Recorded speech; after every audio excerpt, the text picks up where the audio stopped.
What's better than a trip report from Disneyland Paris? 2 trip reports from 2 of our favorite super geeks in Europe. Come with me to Paris Disneyland with my good friends Beth and Kevin, Geekin on Walt Disney World.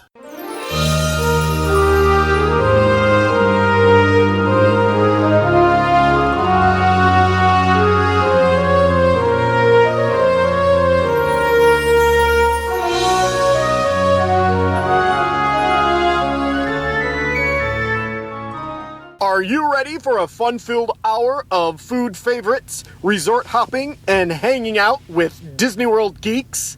It's now time to go Geekin on Walt Disney World. Here's our dad and co-host. Hollywood was impressed with his performance in crowd scenes at the Indiana Jones stunt show. He never misses an 11 a.m. margarita at the Mexican Pavilion. And Mike Wazowski is still raving about his performance as that guy over at Monsters, Inc. Laugh Floor. Ladies and gentlemen, please welcome Curtis Stone. Welcome home, Disney World geeks. It's time for episode 173 of the Geekin on Walt Disney World podcast. I am your co-host, Curtis Stone, and we are the family-friendly father-daughter podcast that will feed your passion for Walt Disney World by sharing our experiences and opinions as well as others from our community of passionate Walt Disney World geeks. This week's episode is sponsored by our good friends with Fairy Tale Concierge Travel Agency. Fairy Tale Concierge is an authorized Disney vacation planner agency. You know them as part of our Geekin family. It's Jennifer Glambus and EJ Cruz. When you book your Disney World vacation with them, you're going to get a professional travel agent, and they're really passionate about Disney World. Hey, do you dream and plan your next trip all year long? Well, so do they, and they talk and eat and drink Disney World all day long, and they love chatting with you about your next trip. When you book with them, they'll help you from the very beginning of the trip, during the trip, and who knows, you might even end up doing a trip report with us. So contact them now for a free, no obligation quote. And best of all, their services are free to you because Disney World pays for them.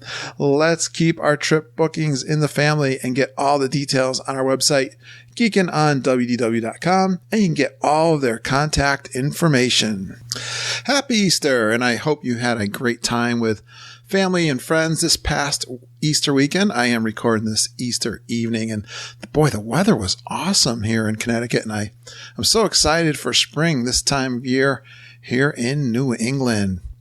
In today's show, we chat with Beth Jacob and Kevin Curtis Allen, who were both recently in Disneyland Paris. Well, Beth lives in France, and Kevin, he's from the Isle of Wight in UK, and Kevin went with his family for the very first time to Disneyland Paris. He was so excited to go, and I was very excited to see that they met up for drinks, and Beth, I hear, was a great tour guide for Kevin and his family, and I can't wait for the day that I can visit them both in France and the Isle of Wight and do a European vacation, including Disneyland. But for now, I can dream and I can talk with these guys and learn all about it.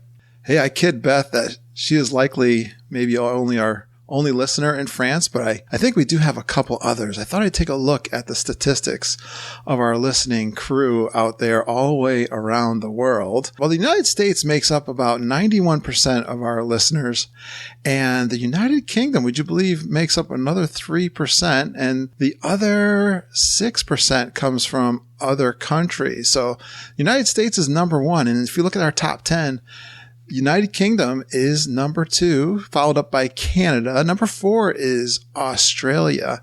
And then comes in China, number 5. So Tony Tovar, you're not our only listener in China. And then there's this country called Other Regions. I'm not sure what that is, but it's right there at number 6. And number 7, Beth, is France. You're not probably our only listener, but there's not many others. And then followed up by Sweden at number 8. Number 9 is Norway, and then Austria. So we actually have about 6 pages of different countries that listen around the world, but those are the top 10. I always find that interesting to look at the statistics of our listeners. All right, all us geeks would love to someday go to all of the Disneyland and Disney World parks all the way around the world. So I love having our friends around the world come on the show. So let's hear all about Disneyland Paris, the resorts that they were at, the food, of course, that they had in the parks, and the 2 theme parks and all the fun they had there with Beth and Kevin. Her dream job would be riding around on top of a Disneyland Paris parade float singing Let It Go in front of a crowd of thousands. She discovered an addiction to Glow-Teenies when she realized she's putting glow cubes into her Diet Cokes. It's just not the same. She listens to Geekin on WDW religiously, and she's gathering all that valuable information to plan her future fabulous first ever trip to Walt Disney World. Please give a warm Geekin family welcome to Beth Jacob, who's back on the show. She's a super geeker, right, Beth? Oh, absolutely. So happy to be here. I like to think of myself as everybody's favorite geek in France because so far I'm the only geek in France. So I'm holding on to my title as tightly as I can. You'll always be number one, Beth. Thanks. Aww. I'm so glad you are on the show. I'm excited for this show. I got 2 of my favorites from around the world on here today. And unfortunately, Lindsay's not with me, but she's having lots of fun. She's got a couple friends from home in the park. We got pictures from Epcot. She's having herself a really good time before she actually goes to work later today. So I'm glad you guys... Talk about a dream job, yeah. You guys can really handle a full show, can't you? No problem. Between the 2 of us, we can talk for hours, I'm sure. I am not worried one bit. This might be a long one, right, Beth? I'm afraid people just better settle in, get themselves their own Glow-Teenies or whatever, and get ready for a long listen. Well, our next guest told me he's going to have a couple of beers, so I have my Rose and Crown glass and a Yingling ready to go. All right, let's bring him on, Beth. His favorite ride is Star Tours. He shares the floor with me as also performing the part of that guy at the Monsters, Inc. laugh floor, and his lovely wife threatened to divorce him after forcing her to hold his hand and ride the Tower of Terror with him. He's our beloved member of the Super Geekin family, and he's from the Isle of Wight in the UK. It's Kevin Curtis Allen. Hey, Kevin. Hi there, Kurt. How's it going? You had such a countdown for this Disneyland Paris trip that you just got back from. I'm glad. Have I gotten the exclusive podcast interview with you? Yeah. I've been out. I'm sat here with a bottle of Island Ale. Nice. So, a yachtsman. Oh, There's yeah. a Disney connection.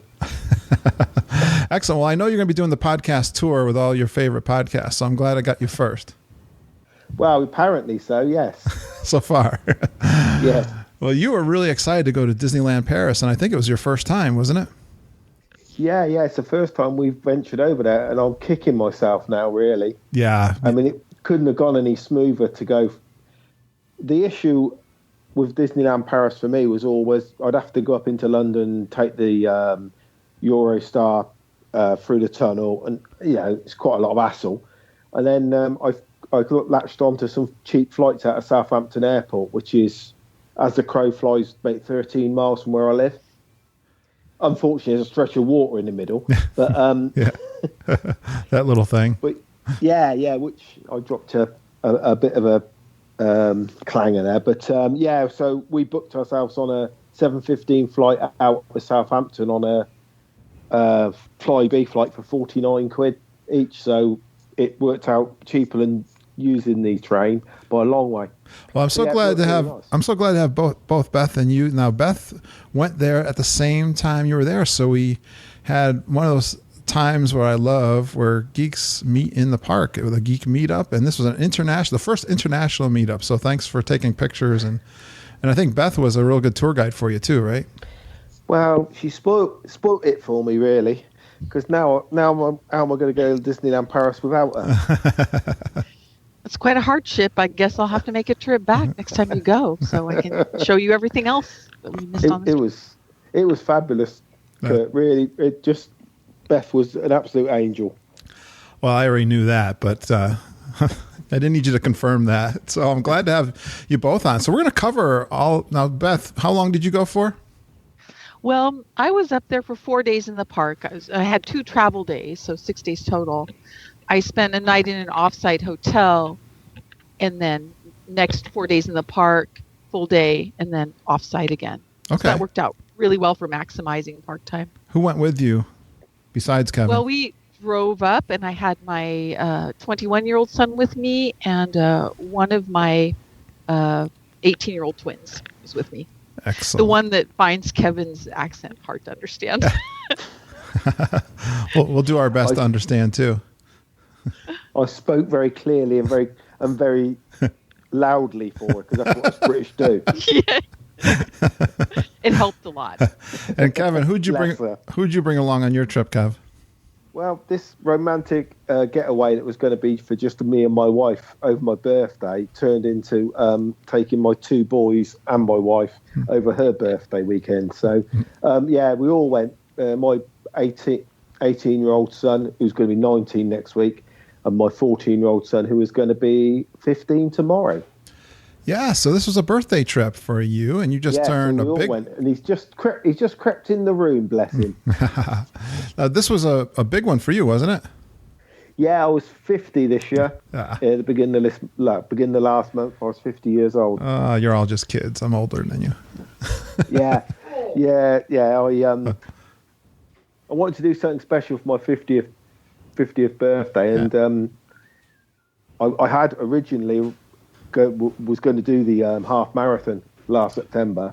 Yeah. So I was still getting emails from Disneyland Paris, and the offer came up for half board at the New York hotel, which I don't know whether you caught my live stream or my video, Kurt. Oh, I did. Walked. Yeah. That's how close it is. It's amazingly close. Yeah, it and really is. How many days did you go for?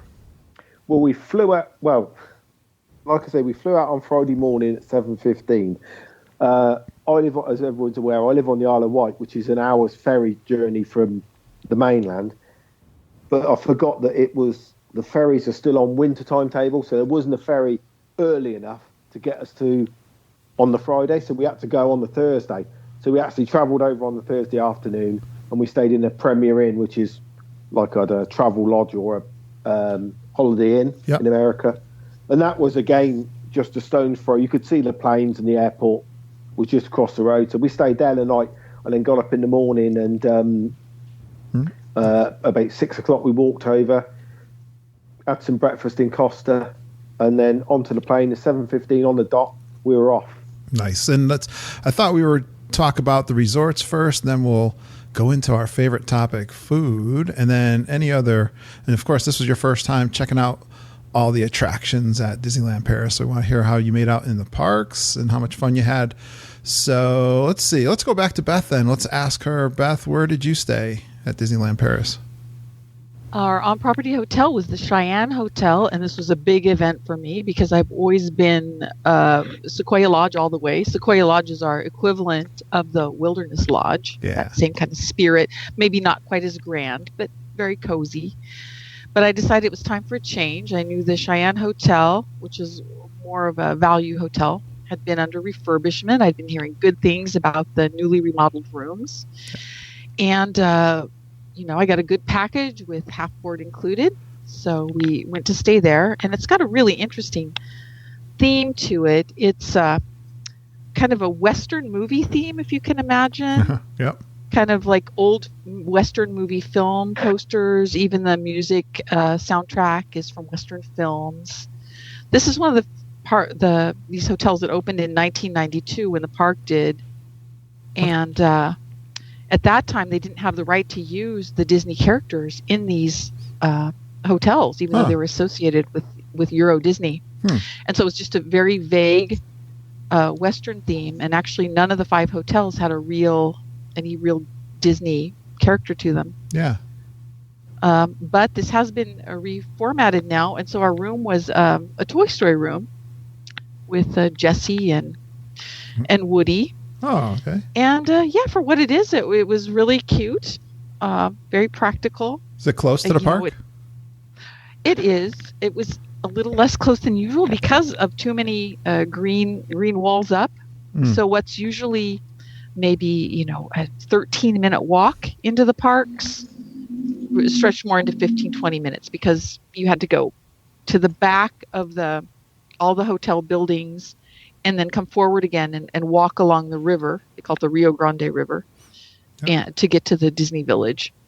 So for the moment, it felt a little bit far to me. Yeah. Well, I would have much rather been staying with Kevin in the New York hotel. all right. Good transition. Let's ask Kevin what he thought of the New York hotel. Of course, I did see your video, Kevin. That was awesome. You were recreating my classic coffee walks with video, though, because you're a video guy. I'm just an audio guy.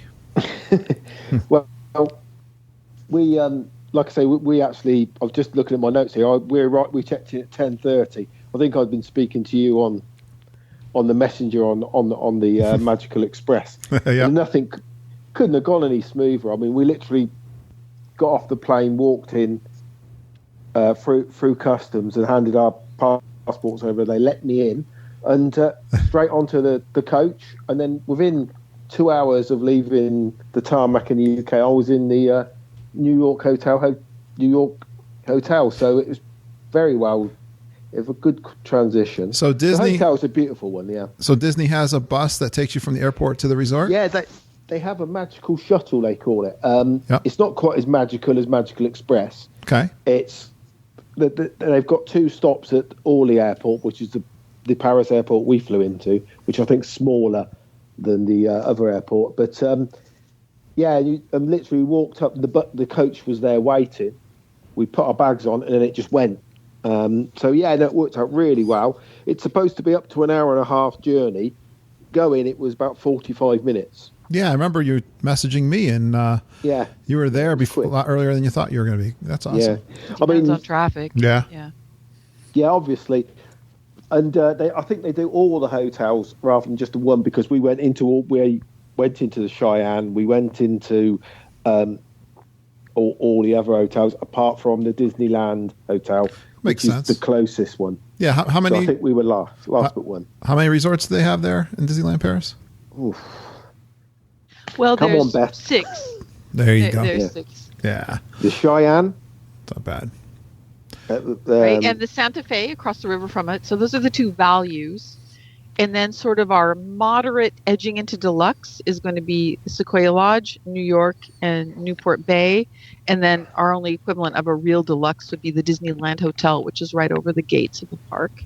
A bit of a Grand Floridian vibe, I guess. Perfect. Did you ever set foot in there, Kevin? Yeah, I ate in there the first night. Yeah, in Inventions. Yeah, it was beautiful. Oh, it's a fabulous hotel. So, I mean, in New York, we had the option of either the New York or Newport Bay.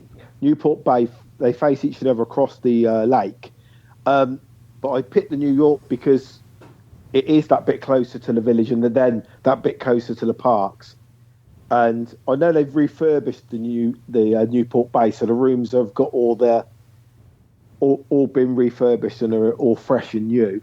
And they've put in, because power slots was one of the problems we had, whereas they've now put in, so you've got a power slot for an American plug, a UK plug, and European plugs, and then you've also got just slots for USB ports as well in the new when they're fitting out the new rooms. So that would have been nice, but we didn't know what the weather was going to be like, and I wanted to be as close to the parks as I could possibly afford. So that was why we picked New York.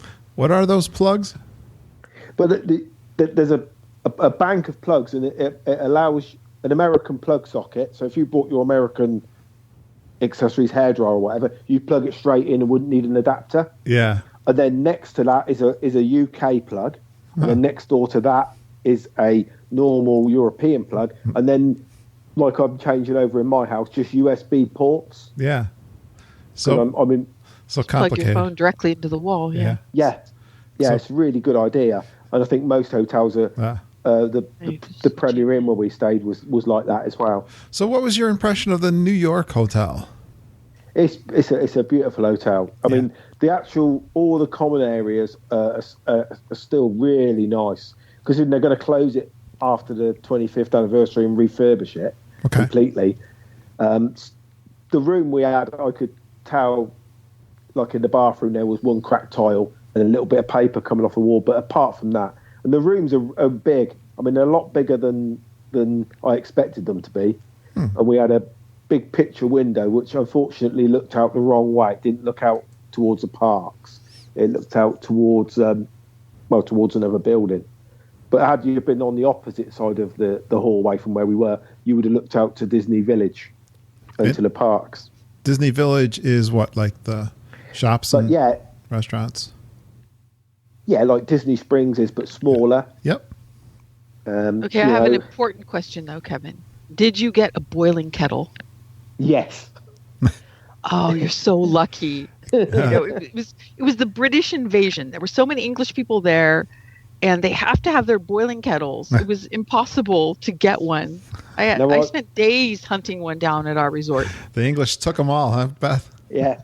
They did. They can't get on if they can't have tea in their room. I know. It makes them insane, apparently. It probably gets rough in there without that. I know. It's like if they took the coffee away from the Americans.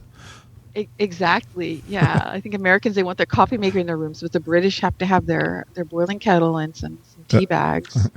Well, that's not actually. I don't drink. Well, I do drink a lot of tea, but I didn't drink any tea on this holiday. I took my latte sachets with me. And, that's what I do too. Yeah. And I just made a coffee in the mornings, but I don't drink a lot of coffee at home really. Although I know it looks like on Facebook I spend all my life in coffee shops, but I don't drink a lot of coffee at home. I drink mostly tea, but real tea, not none of this lemon or green tea stuff. Proper tea, proper builder's tea. Hey Beth, I'm looking at your report. I just want to notice that if I'm reading this right, you spent $103 in tolls in your 250-mile drive. Wow. French toll roads, you have to watch out for them. They're very expensive.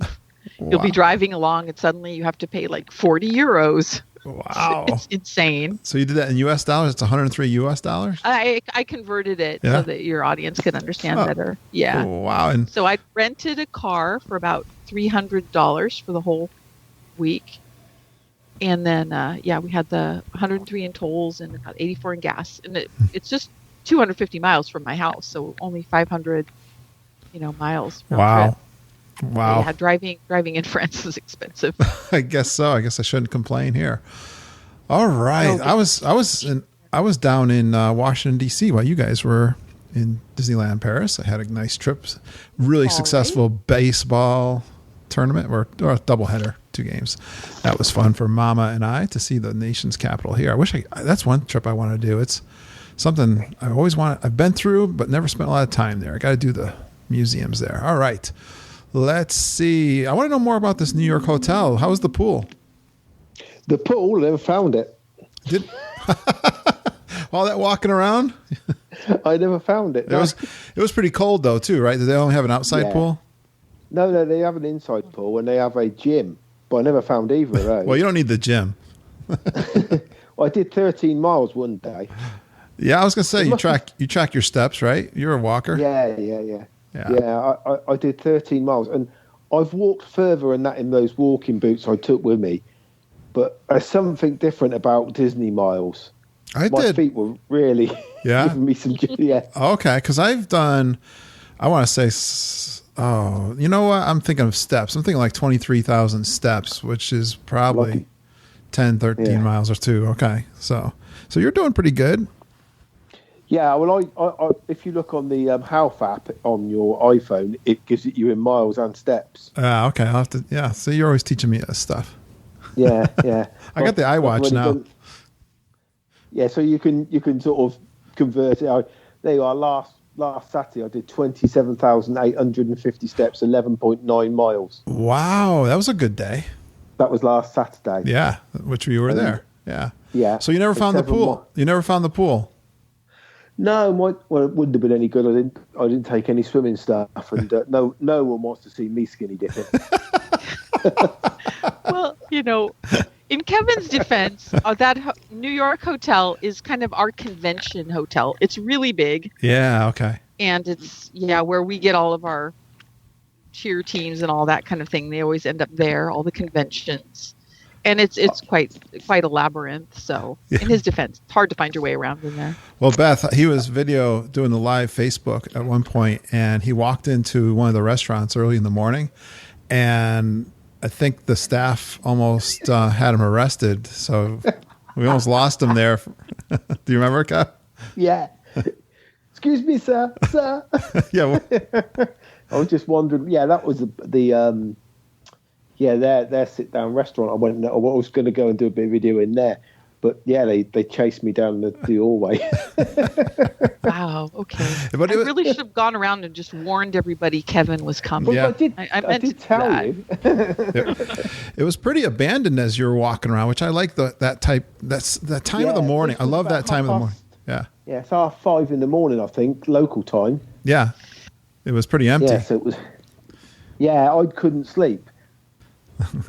One thing I would say is I like a good hard bed, and their beds at the New York were plenty hard. Okay. They were. I like a good firm bed, but the night before we flew out, I couldn't sleep, and then the first night we were there, I didn't sleep very much, but by the third night, I was gone. I was gonna say, why couldn't you sleep? You were too excited. You're like a little kid. I was too excited on the. I'm worse than a little kid. Yeah. Yeah, on the Thursday night in the Premier Inn before the before we flew out. Yeah, I just laid there because I think I was on Facebook most of the night. And I had some of the super geeks telling me to go to bed. That's right. That was great. Yeah. The other thing you did this trip was, and I don't even know how you did it, but you had a Facebook chat going. What is that program? Yeah, you had a gang chat going on. I've made a group up in the Facebook Messenger of all of pretty much all the geeks, all the super geeks, and I thought what I would do is I'll just put on there 10 minutes before I'm going to live stream, if you want to join me, so as it would give them a 10 minutes notice or something. So I did that a couple of times, and it's now turned into a self-help group for Disneyland Paris. And the idea was just to remind you to see if you want to see my ugly mug going around Disney or not. Yeah, your live streams actually came out really did well. Were you on your phone or Wi-Fi? Yeah, no, the Wi-Fi over there. I filled out a survey, and they asked you about the did you use the Wi-Fi, and I couldn't even check into the do check-in on my flight to return on the Wi-Fi. Yeah, I'm very lucky. I'm with a mobile phone company, or cell phone company as you would call it, called 3, and they do feel at home. So all my phone calls and all my data, and I've got unlimited data. Yeah. I can use in France, I can use in Germany, Belgium, and the United States, most of Europe and America. As long as I notify them when I'm going, I can use it, and it doesn't cost me any more. And I had a bill come back saying if it had been, they saved me £124. Excellent. Which is like $150, I suppose, something like that. So it didn't cost me any extra. So that, otherwise, I don't think I would have been on FaceTime as much as I was, or live stream. Sorry, it was good. Yeah, no, did a good job. Yeah, the cellular connection was quite good in the studios, but not so hot in. Because I tried to do the parade. I tried to live stream the parade. It didn't work, so I had to video it. Okay, excellent. Well, there was some. The 3:00 parade. Actually, the funny thing, I think the first time you and Beth met, and Kevin, your wife, was there with you too, although she wasn't on picture. I was teasing you because you guys were talking, having a nice conversation, having a beautiful drink, and ignoring everybody on Facebook. Yeah, well, I tried to set up my phone so as you could see us, all three of us. Yeah. But when you sit that far away, you can't see or read anything on it. Yeah, I know. Had I had an iPad, we just stood a chance. All these technical things to figure out. I know. And I don't think you you didn't see our chats either. We were having a real good time in your expense. Were you? Well, because you weren't talking to us, so I think we're probably making fun of you. Oh, wow, that's all right. I didn't see any of that. No, I know. And the next, you have to look later. Yeah. Oh, that was great. I love the meetups. All right, so let's go to our favorite topic, food, guys. Let's have our lady go first. Beth, what were the highlights of your food this trip? Did you have some restaurants booked? Sure did. Yeah. On the first day, we wanted to keep it in the Studios Park because there was a big Star Wars event on, Season of the Force. And so for one of the first times ever, we ate in the studios at a pretty good buffet there, Restaurant des Stars. All right.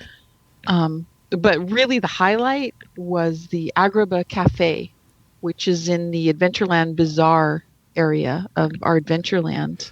Okay, yeah. And it was just a real standout. Oh, good. And actually, the style of this place, it's apparently based on the unbuilt African pavilion that Imagineer Kevin Anderson had designed originally for Epcot. Mm. And they drew on that in 1992 to make this beautiful Middle Eastern themed restaurant with a buffet in it. And it was just spectacular. Oh, good. It was a buffet, though, right? Yeah, a buffet. It was just beautiful. I know Tom Bricker was really comparing it to the level of food at the dining at Animal Kingdom Lodge. Okay. Yeah, the Boma. He was just like, yeah, just the best food on property. It's a bit exotic, tabbouleh, hummus, that kind of thing. Right. But if you're into it, I would say best food on property. Nice. And that's a good comparison to Boma, because we're a big Boma fan at the Animal Kingdom Lodge. We actually have that booked with Auntie Judy's going to be there, and Holly and her husband Peter are going to meet us up there too. So we're looking forward to that. I don't think they've been there before either. So you'll get to hear. Yeah, you'll hear their first impressions on that, I'm sure, at some point. Especially if I'm recording while I eat. All right. And Kevin, how about yourself? You had I know you had one real expensive one. You posted the price of what you spent there. We got there, we had that much breakfast, so the boys spotted the Earl sandwich. Yeah. Which from our American trips from Disney World has been one of their favourites. So they see it, they say, "Oh, can we go over and have an Earl sandwich?" And I said, "It's lunchtime after we'd booked in." So we went and had Earl sandwich. And it is exactly the same as in America, apart from the price. It was more, right? It works. Yeah. There seems to be a thing in France about drinks. They're fighting to share their drinks too much, because it was like €46 for lunch there, and you only get one Coke, and you only got 10 seconds to pour it from the machine, which made me chuckle, because my son done it and I got half a glass of drink rather than a full cup of it, because it only dispenses in 10 seconds, which made me chuckle, and he wasn't too best pleased, bless him. But yeah, we had an Earl sandwich for lunch, and then we went off to the parks. But then in the evening, we went to Innovations, which is in the Disneyland Hotel, right above the gates, and it's their sort of high quality buffet. Yeah, and it really is. I mean, I should have videoed it and took some photographs of the actual buffet, because it was something to see. You didn't take any pictures of the buffet? Of seafood. No, I didn't. Oh, wow, that's shocking. I took plenty of pictures of the food we ate. Oh, okay. Of the actual, plates. The actual buffet. Whereas Yeah. But yeah, we had. My wife tried lobster for the first time. Langoustines. I don't know if you probably get those up where you are. The big shrimp. Yeah. Okay. Yeah. I've had plenty of lobster in my day. I'm from New England. Yeah. Well, langoustines we fish them up in off the coast of Scotland, but they all go to France and Europe. But that's the first time I've ever had langoustines. And then we had trying to look here. We had lobster, foie gras. My wife tried, because I can't get her to try a lot of foods, and I got her to try a lot of the stuff there. But they did have stuff for the children as well. But with the buffets, you only get one drink. Really? You don't get any refills. Wow. And so we had a couple of extra drinks. That's why we ended up spending €280 on dinner. Oh, on drinks? Yeah. Gee. Because I know. That's interesting. It did work. Yeah, and you were on half board, Beth, weren't you, as well? Yeah, we were. But my kids are well trained to ask for a pitcher of tap water. I wonder why. I thought last time we talked, Beth, that Pepsi was it Pepsi that's or am I getting my parks mixed up? I think I'm getting my parts. They're Coke. Pepsi is Shanghai, I think. Oh, that's what it was. Yeah, Yeah. that's with Lewis. Yeah. I talked to them. No, we're Coke. Yeah, and, okay. It's expensive. Yeah. Wow, we get Coke like crazy in Walt Disney World. You know, you get your mug, and you can pour it. You can pour it down. No. You can pour it down the sink if you wanted to. Yeah, there's not that refill. Yeah, I think if Big difference. really in fact, I think in France weather, I think we'd be it's struggling. against the law to give free refills of drinks. Yeah. Against the law. Wow. Yeah, it's either passed or it's going to pass. Why is that? Because for a very, very short period, there was a Subway sandwich shop in a town near us, and they had free refills, and that's completely suppressed. It's the French government. They don't want people to drink lots of sugary drinks and get fat. So there you go. Jeez, I'm already fat. I'm going to get fatter when I get to Disney World, too. I can tell you that. Well, they're looking out for us over here. All right. So I'll stay skinny in France, so I'll have to move to France to lose weight. All right. I don't know if you looked at the cheese board that I had. Yeah. what they No chance of that. what they don't put on in soft drinks, they're going to get you with cheese, right? Cheese Yeah. and meats. Oh, nice. I wonder. You'd think France would be really top notch for food. So this buffet, you had some good details there, Kevin. Anything else with the buffet? That's some really nice. I mean, lobsters. Pretty cool. If you go to you go anywhere in France, really, the bread products, the and the pastries are just make anything I can get here in the UK. Oh, good. Yeah. Just the bread that I had with my sort of Mickey Mouse charcuterie board that I made up was just fantastic. And I'm a bit of a bread holic. I know you are. Yeah. I love the sweets you sent me in the care package, and there was like, I'm probably not going to call it right, but like I'm going to call it a cracker or those little, and there was something I cut up that was really sweet that put on that. You know what I'm saying? That's probably the tea you have with your tea. Those were really yummy. I think what that was. I can't think of it now. You said a lot of junk. Yeah, so I thought that was pretty good, but I understand what you mean by France, and I would be surprised if. Yeah. Well, I got on the scales on Tuesday, and I was 193 pounds. Yeah. And when I went, I was 184. So I put on 9 pound in a week. Oh yeah, that sounds about right. That's about what I do. I'm getting scared. I'm going away for 2 weeks. Yeah, but the actual character interaction, and I'll post some of the photographs with you. The character interactions in Inventions is superb. We had Smee, and we had all the. I'm trying to think of it. Yeah, it was the Captain. I was going to say Jack Sparrow, but not Jack Sparrow. Is it? Captain Hook. Captain Hook from Peter Pan, and all those. I'm just trying to find. Yeah, it was. Yeah, Captain Smee, Goofy, and I can't. There's a buffet. Yeah, usually the Fab Five there. Yeah. Yeah, the Fab Five were there. Captain Hook, and I keep on saying the same people, don't I? And, yeah, I was just looking. Yeah, Pluto was really. Pluto did. Somebody on another podcast said that if you pretend to throw something for Pluto, he'll run off and chase it. Yeah. So I had a bread roll, and I showed him the bread roll, and I pretended to throw it across the restaurant, and he'd run off after it, looking for it like I'd thrown him a ball. So that was quite. I don't know if I'm going to try that one. I mean, I'll try a lot. That's a good one. Oh, you're something else. So was any other dinner places? That's only 2 days, or 1 day. Yeah, 1 day. Yeah. Then on the Saturday we were we'd met up with Beth, and she left us at the 3 o'clock parade, which is at what time is it, Beth? 5:30 in the afternoon. 5:30. Yes. Yeah.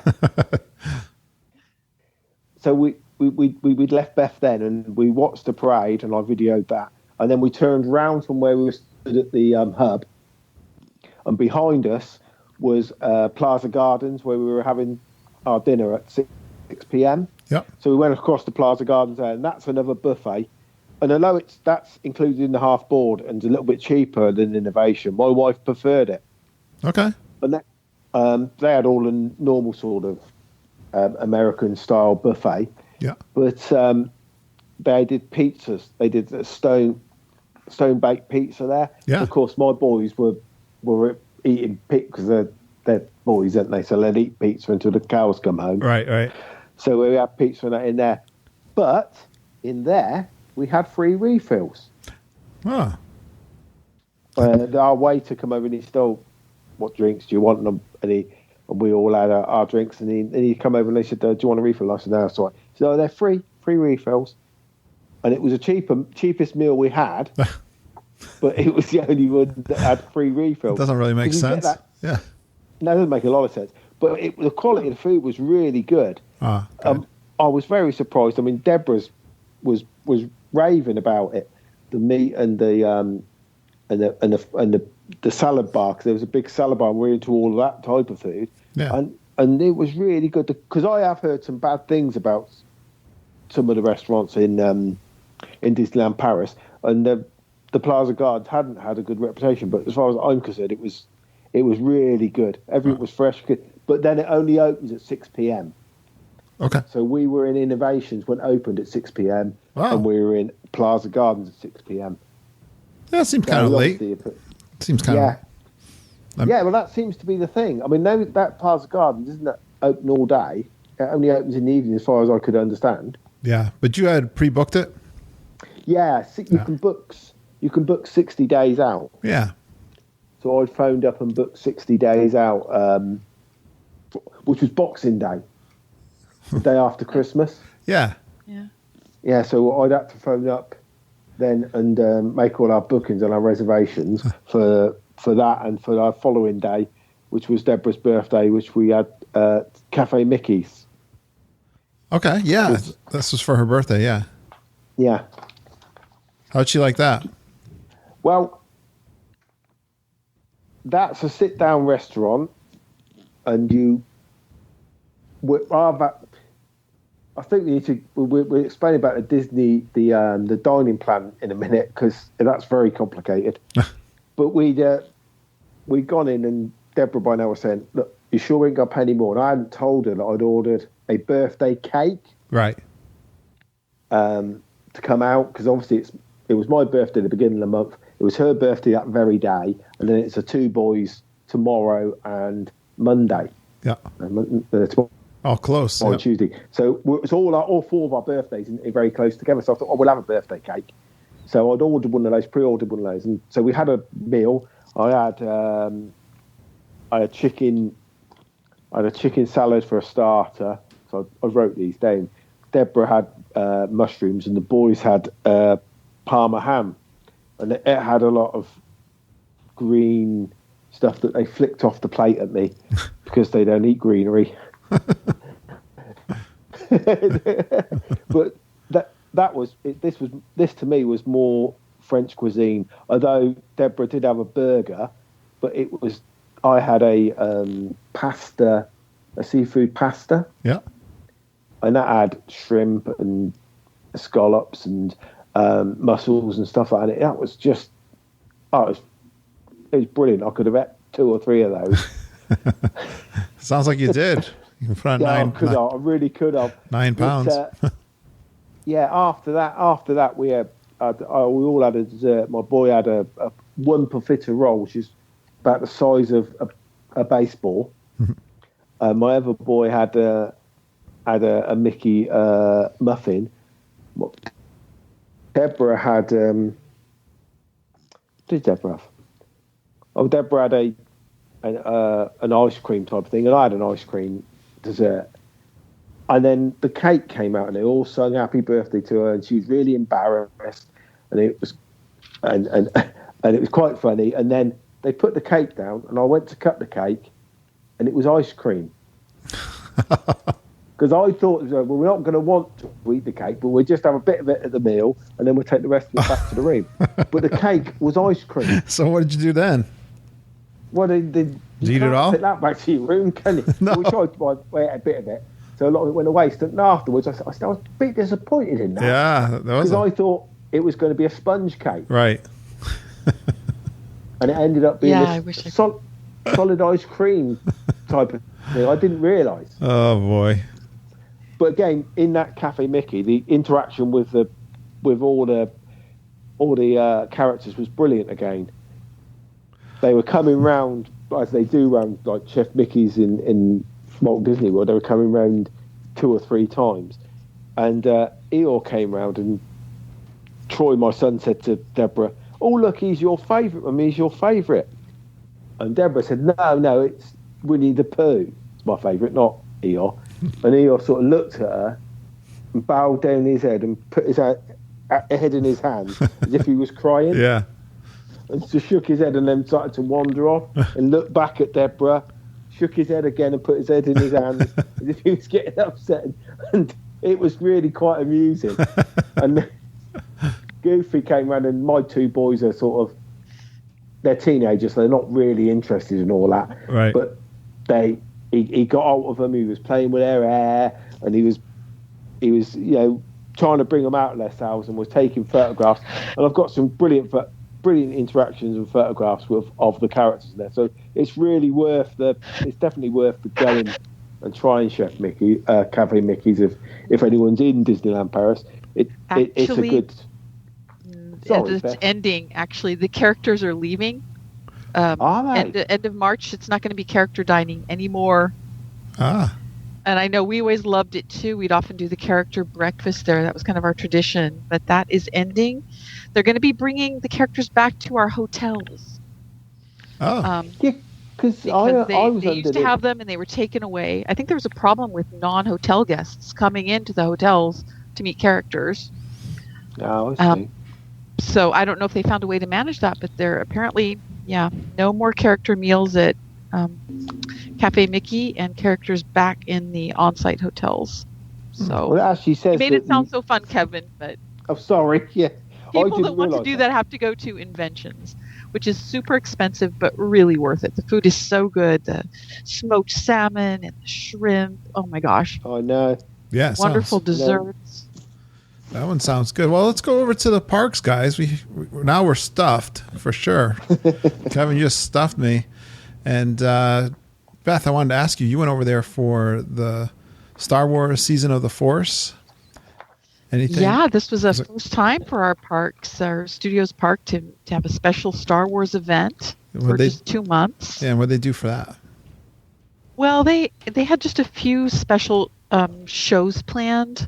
So there was a First Order march, traditional thing with Captain Phasma leading the stormtroopers down the street. And then a couple of stage shows during the day. Yep. One was called A Galaxy Far, Far Away. And gosh, there was a stormtrooper meet and greet, and then a night projection show on the Tower of Terror. Oh, wow, that's cool. Yeah. Oh, it was really amazing. Not many pyrotechnics, but some lasers and some really amazing looking projections. So it was really great for Star Wars fans. And I think Kevin's a Star Wars fan, right? I know we sent you something. Yeah. I went to watch I did live stream some of the Star Wars event in the evening where they project it onto Tower of Terror, and that is a brilliant show. But earlier in the evening when it was what's the show you just on about, Beth? It was rained Galaxy off. Far, Far Away, yeah. Yeah, it was rained off. Oh, okay. It was during that really heavy rainstorm that we had on the Monday, and I was going to go and watch it. And the boys were going to come and watch it with me, and it rained so hard they had to obviously... they were trying to sweep the water off at one stage, and they got it, and then all of a sudden it just came down again, and they had to cancel it on Monday. Otherwise, we were looking forward to seeing that. But the show on the castle, the show on the Tower of Terror is the projection is brilliant, absolutely brilliant. Yeah. The only thing is, it really created a a difficult effect in the park because that meant Tower of Terror had to be shut down each day at 4:30, 5 o'clock. Mm. And so that if I'm going on there, it shuts down anyway. It was shut down when I went on there. Well, yeah. You were cursed or something. We have to have a section for what didn't I ride? Oh, what did it break down on? Yeah, so did you have enough time to ride everything, Kevin? I didn't get on Rocking Roller Coaster, which broke down, and I had a fast pass for that. On Friday, when we arrived on Friday, we had a walk around the Disneyland park, and we did Phantom Manor. Yeah, which is, I think, and this is very controversial. I think it's better than Walt Disney World. In what way? I think it's difficult to explain, but the effects, I haven't been since 2012, so my memory of it might not be as good as it should be. But the Phantom Manor, I thought, was really well done. What do you think of it, Beth? Well, I was so interested to hear your opinion because I haven't been to Walt Disney World. I don't have any point of comparison except, videos that I've seen. I love the thematic richness of our Phantom Manor and how it ties into Frontierland and the whole story. But yeah, I was really waiting to hear what you had to say about it, somebody that's been to the Florida parks. The only negative I would say was with the cast member that takes you into the room wasn't into it in enough detail as they are in America. We didn't go to the dead center of the room, for instance. Yeah.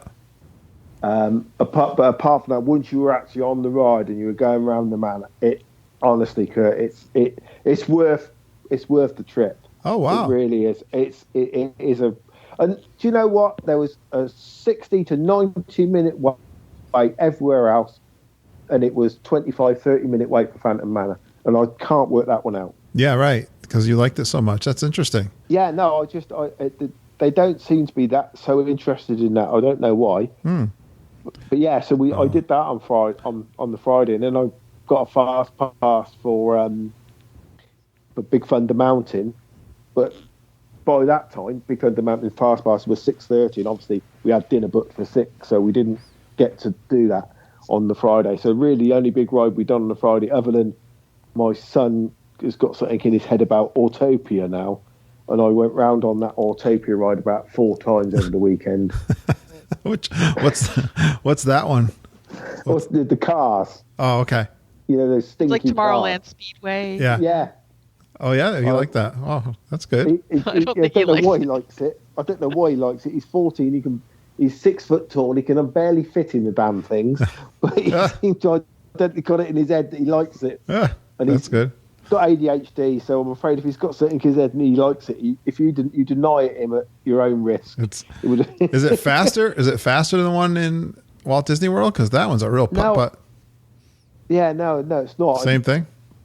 Yeah, it's the same thing. And the first time we went on it, we went in the car together. And we were coming down, like going, we're going to get a pink car, sort of teasing him a little bit. And of course, it pulled up and we were in a pink car. I videoed it and posted it all the way around, and I posted that to the Facebook group, and then I posted that on my own Facebook page, and I got quite a bit of abuse of being I should grow up. What am I doing right? Somebody said to me, what am I doing riding Dumbo? I couldn't quite get that head around that one, because it's not Dumbo, is it? It's a car. But you had your racing jacket on too, didn't you? Yeah. Well, I was on the I've got the that's my warmest coat I've got at the moment. Okay. Yeah. The racing jacket with the pink putt-putt car. Yeah. Good scene. He seemed to enjoy that. I took a lot of grief for my fanny pack that I wore on my last trip. Everyone was making fun of me. It was convenient to carry my recording. I wish they'd come back in. Because I didn't know.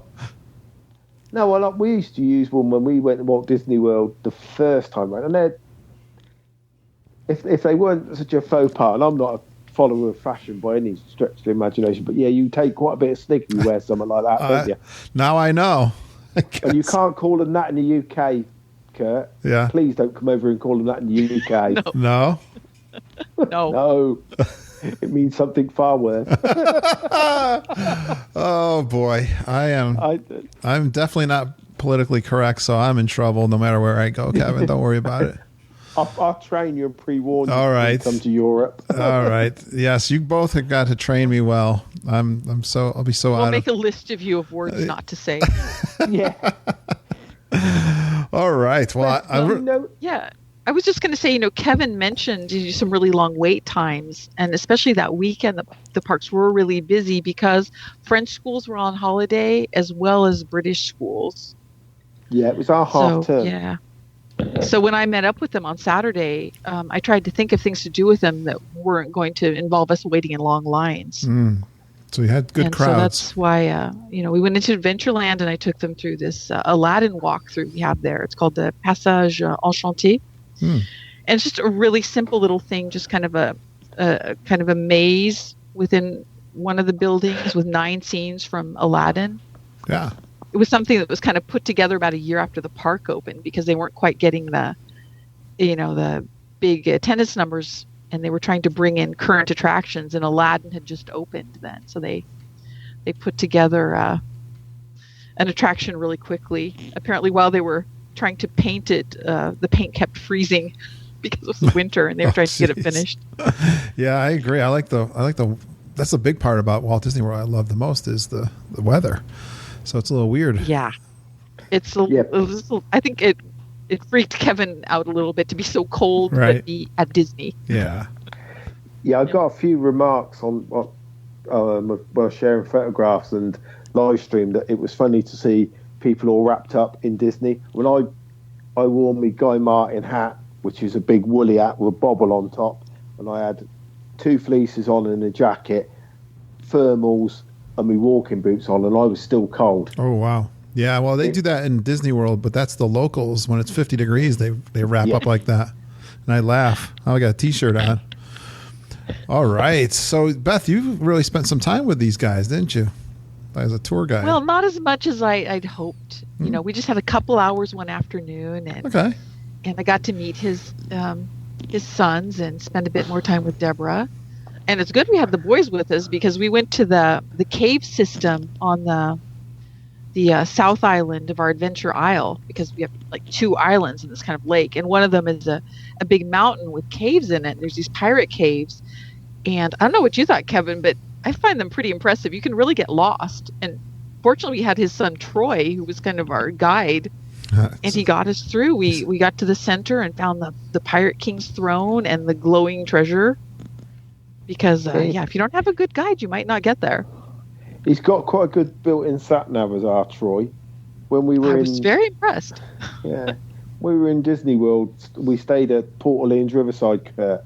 And you know the Gator Bayou? All those small, looks like blocks, and they're all exactly the same, aren't they? 2-story blocks. Yeah. I was going to say the whole resort is you can get lost in for sure. Well, you know that if you're not in the Manors, if you're in those, I mean, that's just a maze, isn't it? Yeah. But Troy could always find his way back. Yeah, that's good. Find his way back. Well, might have heard my podcast laughing how Mama's gotten lost in that one and Caribbean Beach.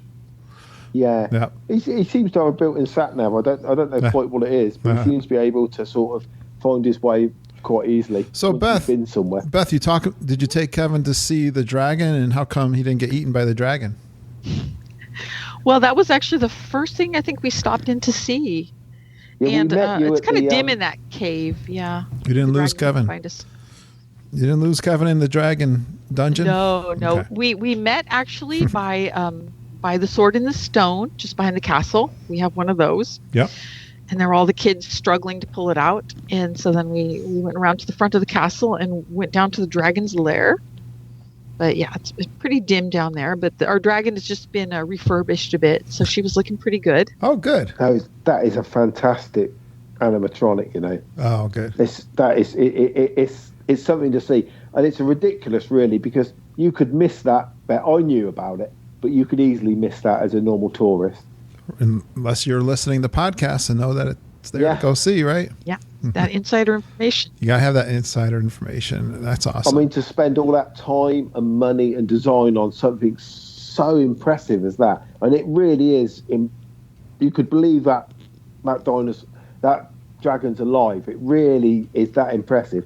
And then to stick it away and not even, which is one of my bugbears, not even put a sign telling you it's down there. But they've got something against signs, haven't they, Beth, in France?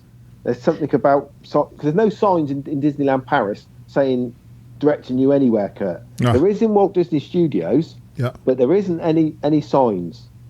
Okay. I know you've got a park map, Yeah. but there's no sign saying Frontierland this way, Adventureland that way. Yeah. There's none of that, like there is in Walt Disney World.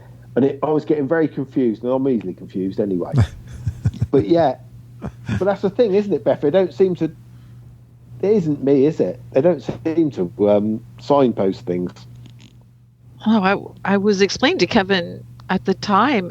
I find it's general in French culture. They don't like to put out signs and tell you where to go. It's all based on insider information.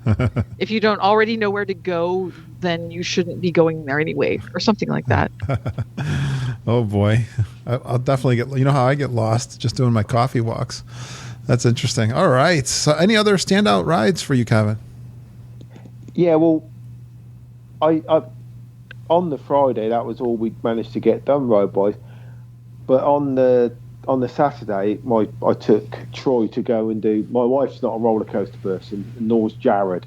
Now he has been on a few of the coasters, but we went to do Big Thunder Mountain. Yeah. So you've got these 8 till 10 in the morning. You've got these magic hours, but nothing's open. Right? Yeah. This is one of the things that Deborah's put in a little detail. So if you're going to open the park at 8 o'clock, open something other than. Well, the French seem to like to meet the characters. There was a lot of characters out. Okay. A lot of characters out, but at 8 o'clock in the morning, there's a 30-minute queue for nearly every character around round Disneyland Paris. And no rides open. Only ride that's open is Peter Pan's Flight. Okay. Peter Pan's Flight we went on the Saturday morning, and that was about a 30. When we walked from the front of the park to Peter Pan, because we'd been talking to Beth the night before. Okay. So we went to Peter Pan's Flight, and there's already a 30-minute wait. Yeah. Because everybody wasn't getting a character photograph was going there. So it sort of doesn't make sense. I remember the carousel was open, I think. I think Dumbo was going. Well, you won't get my boys in Dumbo. or on the carousel. Yeah. So we went and did Peter Pan's Flight, and I think that's a really nice ride as well. And we did that last time in Walt Disney World. And that's quite nice. And then we went and waited for the park to open, because it only opens. You can't walk all the way around the park at 8 o'clock in the morning. They put a rope across Frontierland and Adventureland, and then they drop that rope at 10 o'clock. Yeah. And then it's like my local favourite. It's a bun fight. I was stood next to a lady with a young child, and the poor kid nearly got pulled away from his mother because everybody goes rushing off to go to Big Thunder Mountain. And it's the running of the bulls, isn't it? Yeah, yeah. So you still got to wait because they don't have much open, right? Yeah. So when me and Troy went to go to Big Thunder Mountain, I said to Deborah, you go and get us a couple of fast passes. We're going on Big Thunder Mountain, and then we'll do that again later on. So we went round, we did Big Thunder Mountain, which again is better than Walt Disney World. It goes underneath the lake. Oh. So it goes in the dark underneath the lake. Yeah. And when you go under, they've obviously got big fans in there. Spoiler alert, it's not going as fast as you feel like it's going, because they're blowing air on you. Yeah. And obviously it feels like you're going really fast, and obviously you're not going anything like that fast. When you come back up, it is a really good. It's a lot better than the Walt Disney World Big Thunder. It's a couple of notches up in the coaster. You know, it's a little bit more of a coaster than the Big Thunder in WDW. Well, you're making me feel really bad now because now you got 2 rides that are better than Walt Disney World already. I just wanted to add Big Thunder. It's the longest Big Thunder. It's 4 minutes long, that ride is. Oh, wow. Yeah. So significantly longer than any other version. Yeah. Yeah, so I think other versions are between 3 minutes 15 seconds up to 3 minutes 40 seconds. So yeah, and we don't have for that. Walt Disney World don't have a section where it goes down and the water sprays up, neither, does it? No. At one stage, you dip down and you go through the water and it sprays away from you. You don't actually get wet, but it looks like you're going to. Yeah, it's like a mist. Yeah. Well, as you go through, you squirt the water out like you do if you drive through a big puddle in a car. Yeah. Nice. Okay. That's really good. Were there any other great shows or rides? Well, after that, we got the 2. Troy said that he didn't want to go back on it with me with a fast pass, so I had 2 more fast passes. So I looked at him, I think it was about an hour and a half. So I thought I want to go and do Indiana Jones, which is another roller coaster, just in Frontier. Is it in Frontierland, Beth? Adventureland. Adventureland, sorry. So we went there, and I got into the queue for Indiana's, and I was about 10 minutes off getting on it, and it broke down. Oh. So we were in there for 10 minutes, and then they abandoned it. So we came out, and Deborah goes, "Well, what are you going to do? Because your Big Thunder Mountain's due now." So I went back and I rode Big Thunder Mountain on my own because Troy didn't want to come on. And I went back round again and rode Big Thunder Mountain immediately again with the other fast pass. And the family that I got in the car with was a man with 2 young children. And the girl had been saying to me about going on there. And I thought, are you going to be okay going on there? She's going, yeah, I love it. I said, well, don't scream, will you? Because I scream. And she's going, no, I screamed. And she screamed all the way around, this girl did. Loudest, high-pitched. And she's only about, I don't know, 4, I suppose. Oh, okay. It was so funny. I mean, me and her dad were sat in there, and I've got one of the ride pictures. It was really... And then when we came out of the ride, we met her mother, and she went up to her mum and said, I went on this ride, and this man said to me, what have you, and then the next day we were in the park and she see me, came running up to me in the middle of the park. I wondered what was going on. This little girl was grabbing it on my arm going, hello, remember me? Was she English or French? Or? Yes, she was English. Yeah, okay. An English girl, yeah. Yes. That's cute. I love those moments. That was 2 that broke down because Big Thunder then immediately broke down after I'd been on there. So that had Big Thunder Mountain breakdown on me and Indiana Jones on the Saturday. Were they not repairing their rides or maintaining them in France?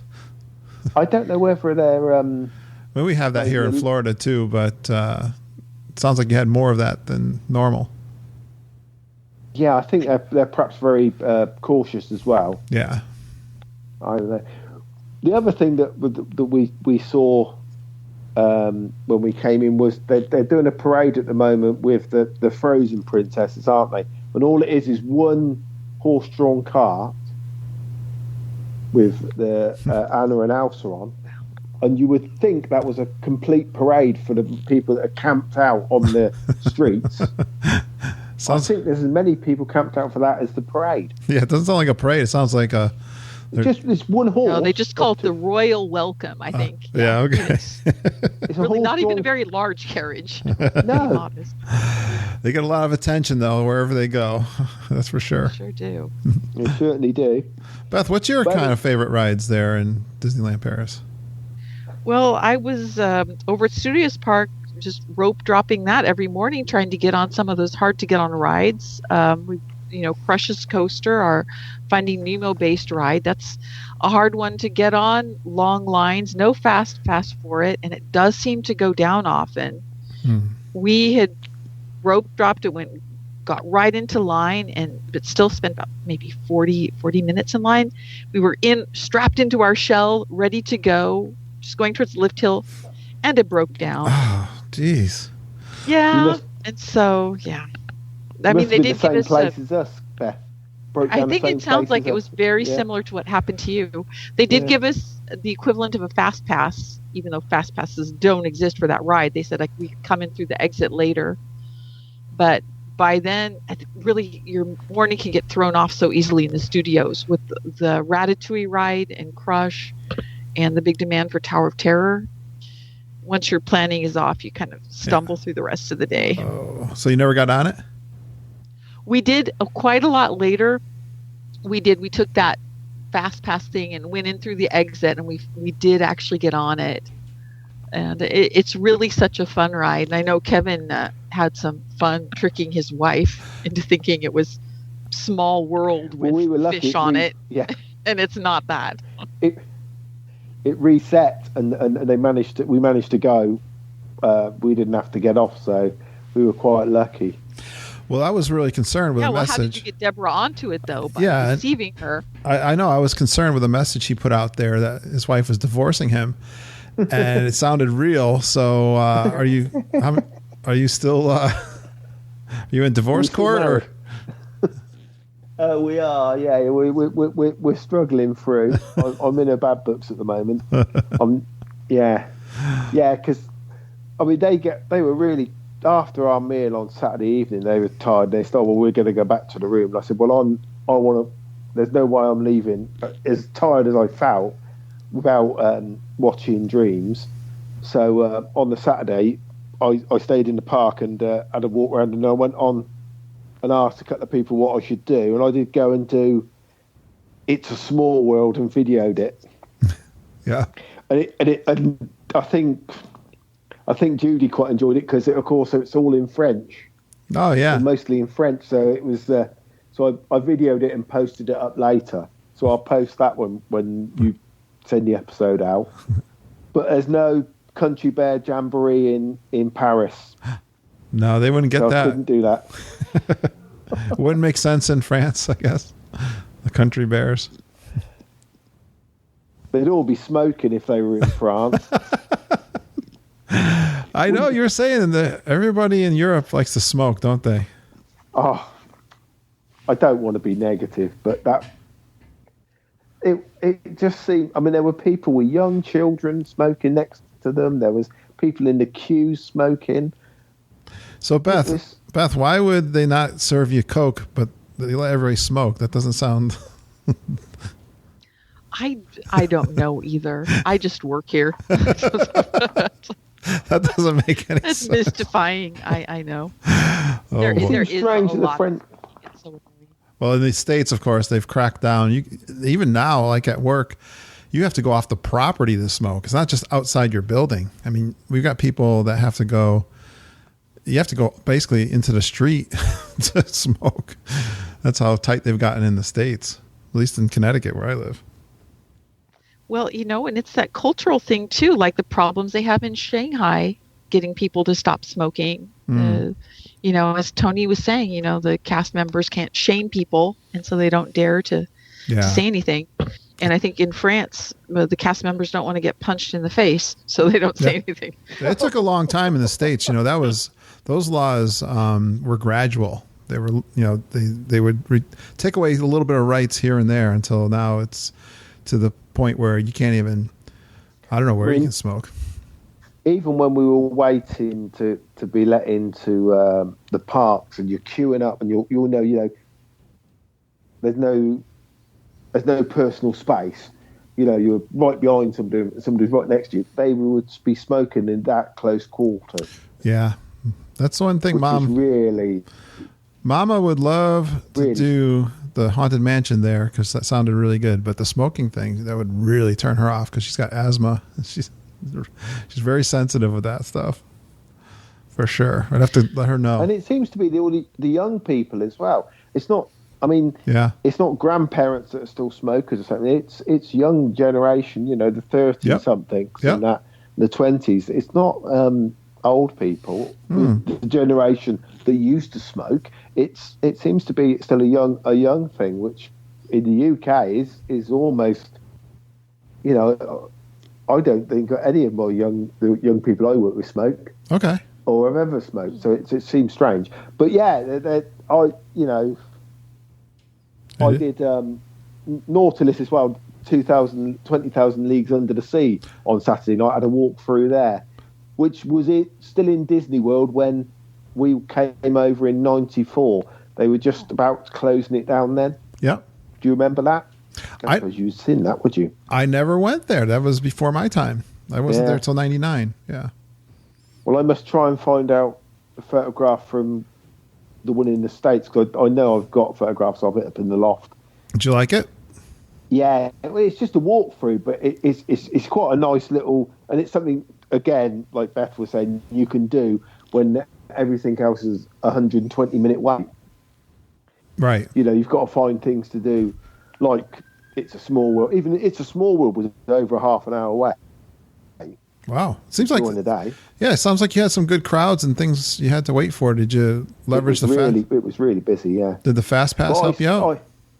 Yeah, we used Fast Pass quite a bit, yeah. But a lot of the people don't know about Fast Pass. I think I said to you, didn't I? I spoke to a guy when I was queuing for Indiana Jones, and he didn't know anything about Fast Passes, and he asked me how much it cost. Expected it to be a charge. Oh yeah. Nope. Yeah. But obviously it isn't. Right. Wow, guys. What else? Let's give our last kind of thoughts of the trip. And Beth, anything that really stood out for you, or? Well, I'm dying to ask Kevin what he thought of our version of Tower of Terror. Are they different? I like ours so much. You think they're big? Are they different? Yeah. Are they? Huge? I don't know if they're exactly the same. I don't know exactly. No. What did you think, Kevin? Well, it's been a while since I've been on the one, because I didn't go on the one in 2012. Oh, okay. So I haven't been on it for a little while. But yeah, they're very similar, but it is good. It is really good. Well, I went on Monday morning. On Monday morning, I went round and did a bit on my own while the boys and Deborah went off and did a bit of shopping. And I decided to go on Tower of Terror first thing, so I didn't queue in a Fast Pass line. So I went on to Tower of Terror, and I was in there sat in line with a French man and his 2 children on Tower of Terror. When we finally got on, because it broke down just as we were stood. You know, you stand on the numbers, Kurt, before you get on. Yeah. I was stood on the numbers, then it broke down. Oh, gee. Yeah, you're ready to go. So I was in there for half.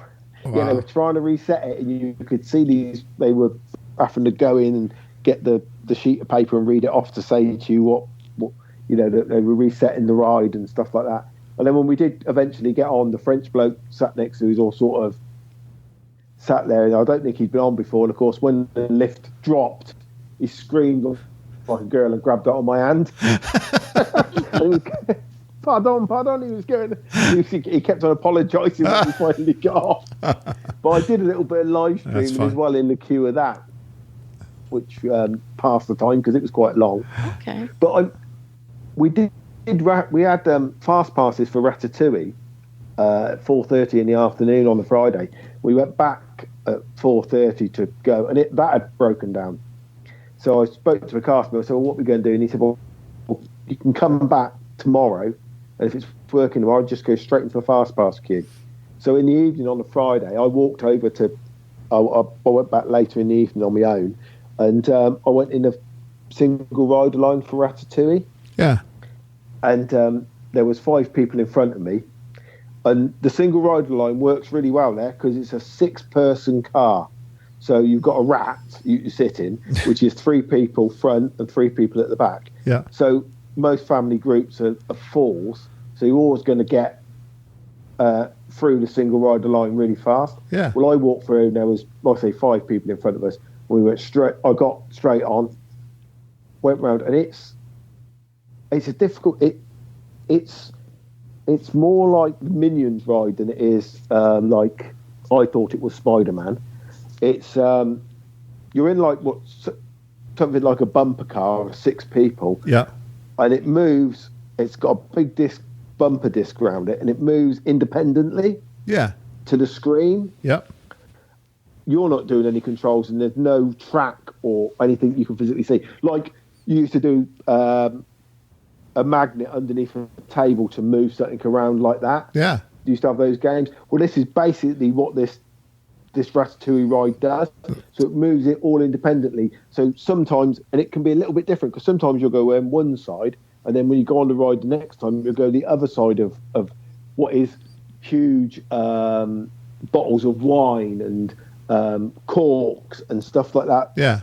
That are blown up to make you look like you're a small rat running around the kitchen. Oh, okay. And the video and the 3D video imaging is brilliant. It Nice. really is good. And as long as you keep focused on the screen, which I think is a little bit like Soarin' is now, as long as you keep focused on that screen in front of you, it's fine. And and at one stage you drop. Yeah. So the video screen makes you feel like you're dropping. Yeah. If you start to feel a bit squeezy, if you look away, you're out of it again. Like you would be on Soarin', you can see the side. But the ride is brilliant. It really does take you through that film. And I went on it single ride, and then the next day I said, we have definitely got to go and do that first thing. So we did. We went back with our fast passes on the Monday morning, and went up there to the guy, and he sort of looked at me, because we'd gone from when the park opens straight through to Ratatouille. We'd missed the 2,500 people that had gone into Crush's Coaster, gone past them straight to Ratatouille, and there was no fast passes available then. They hadn't even opened the fast pass queue to get a fast pass, but obviously we had them from the night before, and the guy let us through, so we walked straight into a car, and we're off. And the boys and Deborah both agreed with me. It is one of the best rides there by far. Really good. So Kevin, technologies. You got to tell me, did everybody have a good time on this trip, on your family? Yeah, I think they enjoyed it. Yeah. Good. You still talking about it? Are you depressed now? Yeah. Well, I've got manic depression at the moment. I'm sorry. I hope tonight then for you was fun. No, yeah, it was like I said to you earlier. It's always a nice place to escape to, isn't it? I agree. And Beth, did your family have a good time? Oh, we had a great time, and we still talk about it all the time. And the fun is lasting even longer for me this time, because I'm part of a team starting up a new website about Disneyland Paris. Oh, yeah. Congratulations. Yeah. Well, before we leave, why don't you tell us what you're doing there? Well, thanks. It's called the DLPcafe.com, and it's going to be open very soon. And it's going to be full of articles, both for first-timers and for people wanting more in-depth dives into the history and all that stuff that I like to get into. And, some quizzes and some fun things as well. But certainly if there's some geeks out there that are like trying to dip their toe into the water and they want to hear a little bit more about what goes on at Disneyland Paris, they can check out DLP Cafe, and there'll be news and rumors, kind of the latest thing, what's the big fuss about annual passes? Yeah. So when does that What are the best snacks to be eating? When does that come online? Oh, yeah. Well, we are hoping to be online this week. I have a meeting tomorrow, but I've already been writing lots of articles, a lot of them based on my recent adventures. I went around trying all the new muffins, and it was such a hardship trying all the snacks. Yeah. But, awesome. yeah, I had a lot of fun, and I'm planning on another trip hopefully soon, and keep doing my research and getting information out there. I'm so glad for you, Beth, and yeah, I'm glad you're gonna have to go back more often now. Yeah, it's part of my job now. That's great. How did you land that job? Just got into contact with some fun people in the British-based Disneyland Paris community, and one guy's a web developer, and he really wanted to start a site, and he was looking out for writers. So we found 4 people that seem like they can write their way out of a paper bag, and here we all are. Excellent. I'll be watching. Well, by the time this airs, you'll already be live, I'm sure. We will be. So what's the name of the site? Disneyland. It's called the DLP Cafe, all one word, and .com. Excellent. Thank you, Beth. Oh, yeah, it'll definitely be up by the time this gets on the air. So. All right. And Kevin, and thank you both for sharing your trip with us while you were there on our Facebook group. And even Beth did a video in the dark that I found entertaining. Yeah, maybe videos aren't my strong point. I'll stick to the writing and the occasional podcast. It was actually kind of fun that you were in the dark, and of course the picture was dark, but we could hear you talk. It's kind of like my audio walkthrough. That's true. It was more like a podcast, wasn't it? I enjoyed that, and Kevin was a little upset that his dad. He said his dad would have been really disappointed with him because I think you bought him a drink while you guys were having your nice little cafe moment chat, and then he let you walk home all alone without escorting you. Yeah, my dad wouldn't have been impressed. Dad wouldn't have been happy with that, Beth. Oh, I know my way around Disneyland Paris. I was perfectly fine. All I was right. so well treated. I had my little gifts from Kevin and Deborah. I even got a Geekin on WDW pin to wear. I So know. happy. I was so glad Kevin had an extra one to give for you. So I know you have a keychain too. I think I sent out to you, but you didn't have a pin. I do. why. My son was filming the whole time, and he had the keychain on his on his camera bag. So we'll have some well edited videos out soon of our trip too. All right. Well, Kevin and Beth, this has been so much fun having you guys on, and I look forward to keeping up with you guys in the Facebook group. Oh, Yeah, it's we always had so to- fun coming on this show. It's great. Thanks, Kurt. All right, And Kev. it was not. Yeah, it was brilliant to have Beth as a tour guide. She managed to find me a nice snack to have one day as well. Well, hey, I want to meet you guys in Walt Disney World one day. All right. That is Yeah. definitely a goal of mine. We'll have a I follow meetup. so much of the information in the websites on WDW. I have my little notebook. It's filling up. Well, I hope we can give you 2019, hopefully. 2019. All right. That's our goal. That sounds good. All right, guys. Have a great night. Okay. Thanks so much, Bye. Kurt. It was really fun just talking about all this with you guys. Thanks very much, Beth, for being my guide. Oh, it was so fun. Next time we'll spend more time together. We'll actually get on some rides together, not just do a bunch of walkthroughs. Try to go in the parks a little quieter. And hey, who knows? Maybe next time we'll have Kurt there and Margita and be showing them around too. I can't wait. I love doing these shows with our friends around the world who go into all these international parks because it's a big dream of mine to one day do a European vacation one day with Mama. I can't wait to see my friends, Beth and Kevin, and they could show me all around Disneyland Paris and have some more Geekin friends join us. So looking forward to that day. We can all dream. Hey, hang in there after the music at the end of the show for some bonus content. You heard me talk a little bit more with Beth and Kevin before we got on the phone when we recorded. And we recorded this quite a while, by the way. But the best part of our podcast is you are Disney geeks. I want to give a shout out to Kelly Reese, Melissa Grover, and Livy, who are in Disney World this week. And I'm hoping for another Geekin family meetup and pictures, guys. And Livy, you are so cute. I'm loving all the pictures and video that you're sending back on the Facebook group. It's so awesome. I'm glad you're having a great time. I loved your Nutella waffle sandwich that you posted. You got a little bit on your face though, sweetheart. And you guys, we have some of the best little princesses in the world in our Geekin family. Like, don't forget, I got a couple of new shows coming up soon. We've got the top 5 sparks. What are those things that make you stop and say, this is why I love WDW, with Courtney and Rich from the One Little Spark podcast. I got a trip report with Zach and his gang of 27. Yes, he took down 27 people at Disney World. Can you believe it?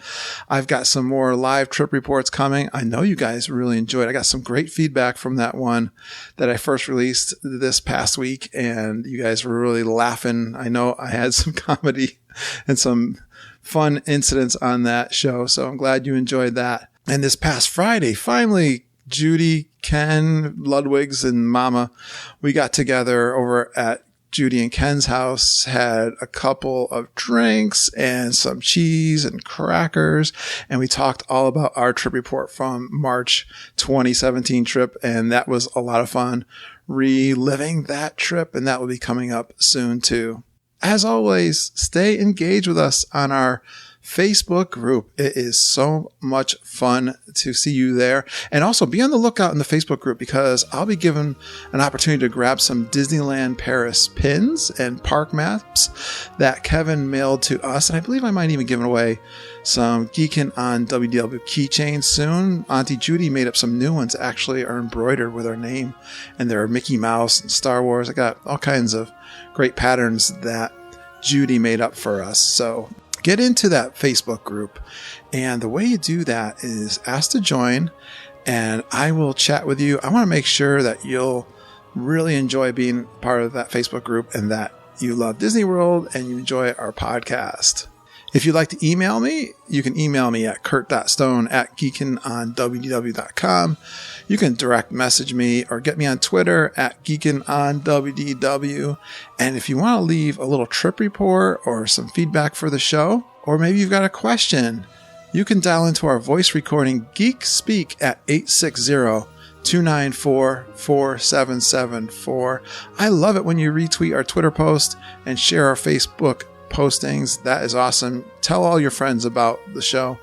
We are growing and we love to have more friends to talk and learn all we can about Walt Disney World. Go out to iTunes and give us a fun, fantastic 5-star review. And if you're planning a Walt Disney World vacation, why not talk to our good friends and super geeks, Jennifer or EJ at Fairy Tale Concierge. They'll help you plan the very best Disney World vacation you could possibly have. Thanks for going geeking on Walt Disney World with us. We really appreciate you listening and geeking with us every single day.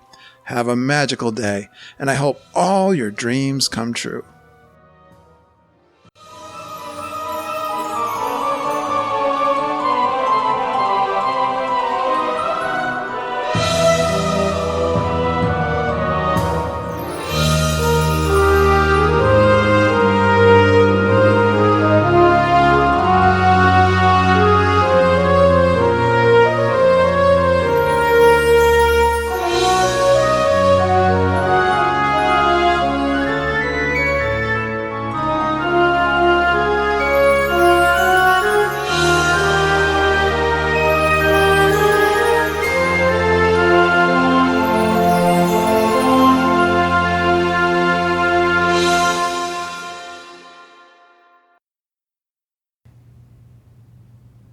Going. Okay. Yeah, so I have I got to edit one for Monday and then I need to prepare 3 of them, which are all going to be the live trip reports that I did when I was down there in January. So, but then even after that, I've got 2 and yours will be 3. So it might be a while till you hear this one, guys. I know. I don't know how I got so far ahead. Just as long as you give us a drop on when it is and I'll post some pictures. Oh, yeah. Yeah, absolutely. All right. You guys ready? Ready Absolutely. to go? I also have a bit from Deborah as well. Good. You got her take on it? Yeah. Okay. Let's see if I changed like Deborah Beth. says. I had to change Beth's Glotini reference because it was a little different now that she's been there more. See how it comes out. Ready? Ready. Okay. All right. Okay. All right, guys. Well, yeah, you tell your wife hi from me and Deborah too, okay? We'll do it. Definitely. Yeah, you've switched her on to Glotinis. I saw she had one. That's so cool. Yeah, I've got some. I had when we left the day we were leaving, the concierge says to me, "Oh, what's your birthday?" And I said, "Oh, yeah, it was the other day." He said, "You need to have a drink on me," and gave us some voucher to go and get some drinks. And then he said to me, "Oh, do you collect pins?" And I said, "Yeah." He says, "Wait a minute." And he came back with some Euro Disney pins. Which Wow. obviously Vintage, yeah. Yeah. And he gave me, and I said, we were chatting, and he said, "You collect pins?" I said, "Oh, yeah. Well, I don't really." And he gave me 4 Euro Disney pins. And I've got some pins here that I'll send to Kurt, and some maps as well. I've sent some to Lewis because he requested some. But I've got such a good guy. I've got some Phantom Manor pins, and I've got this little dragony thing. I don't know what he's called. that these girls all like. What's his name? Talking about Figment? Yeah. Yes, I'm talking about Figment. I got a couple of Figment pins as well. So I managed to do some pin trading while I was there. So I'm going to send you some of those as a giveaway, Kurt. Okay? All right, buddy. That sounds good. And make sure, Beth, when you make posts, you post it in our Facebook group, all right? For your new Okay, site. I will do for sure. You got my permission. Share a link to the group of your new web page then. Yep. Wonderful. Oh, I will do. That'll be great. As soon as, especially when it's up, definitely share that with everybody, okay? Okay, well, I'll have some more news soon about that. All right, good. All right, guys, have a good night. I'm going to go and try to fix my websites, which I'm still... Okay, good luck. I'm going to go hunt for some dinner. I'm kind of hungry. It's about 8:30 here, so. All right. Yes, I know you French, you eat late. They don't open the restaurant till 6. Oh, exactly. 6 is like super early. That's practically lunch. I know. That's funny. It's the French culture, isn't it? That's interesting. That's cool. Oh, yeah. All right, guys. Have a good night. We'll talk to you soon. You too. Good night. Good night. Bye. Bye, Kevin. Bye. Bye. Oh, that's good.